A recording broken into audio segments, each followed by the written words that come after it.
Hey guys, welcome back to my channel. My name is Timmy Kenza James. So in this tutorial we're going to be learning how to make this lovely dress. So I kind of love the cowl effect on the neck, and then I love the flay dress, but then I wanted to have these other ruched effect on the skirt. So let's just get into it, guys. So before we start, please like my video, subscribe to my channel if you're not yet subscribed, and share with your friends, guys. And also, if you have any questions, drop them in the comment section. I'll be there to answer you.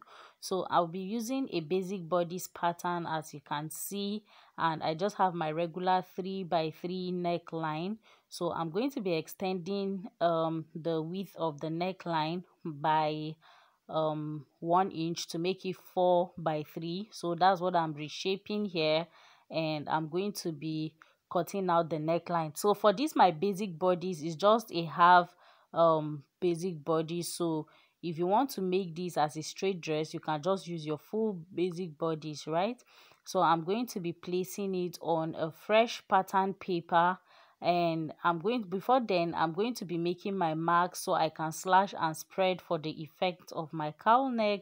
So I'm just marking 2 inches of lining between, so I can connect those lines to my armhole points. That's just to create the cowl effect, right?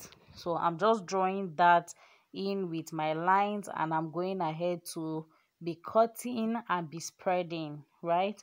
So you want to cut from the center front to really close to the armhole, but you don't want to cut through. But if you mistakenly cut through, you can go ahead and use your masking tape or any cello tape to tape that back. So I'll just grab my masking tape and just tape down my pattern on my fresh pattern paper. Now ensure that that center front line matches the exact center front side of your paper.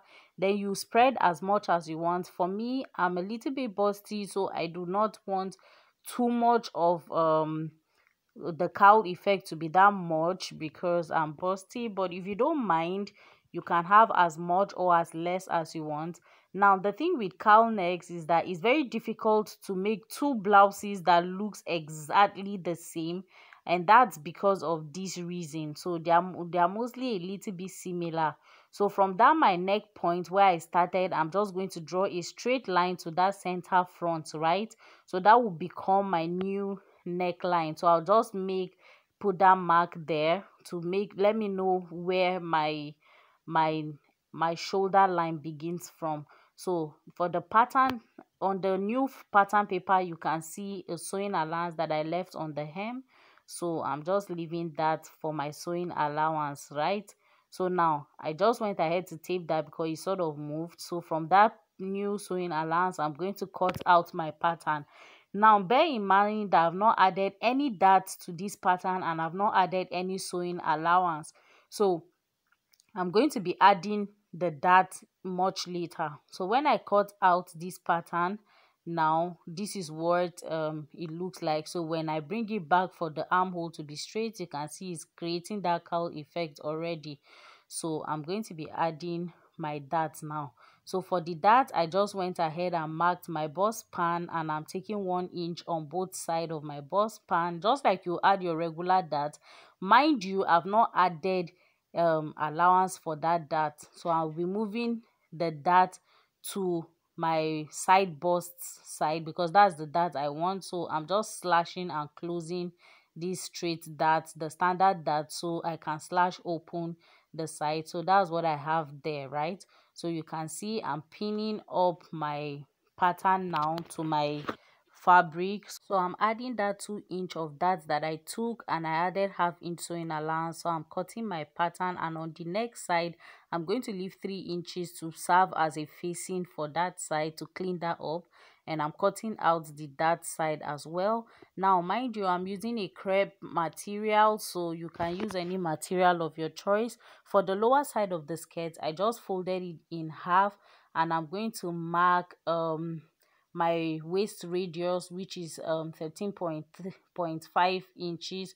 So I'm just marking the radius to cut out the flay down. So the length of the skirt, now I got that 13.5 because I multiplied my measurement, which is my waist circumference multiplied 3.114, sorry, 3.14. That's how I got the 13.5 for the waist. So this is the downside of my skirt. So I'm just marking where I want the drawstring effect to be. So, and this is the hem side of the skirt, right?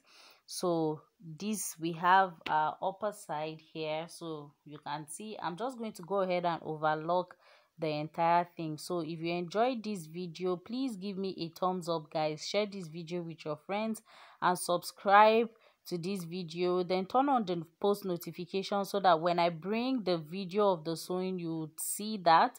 So you can see the neck is nice and clean. That was why I left that 3 inches on the neck side, so it can clean out the neck of the video, the dress. So see you guys in my next video. Bye.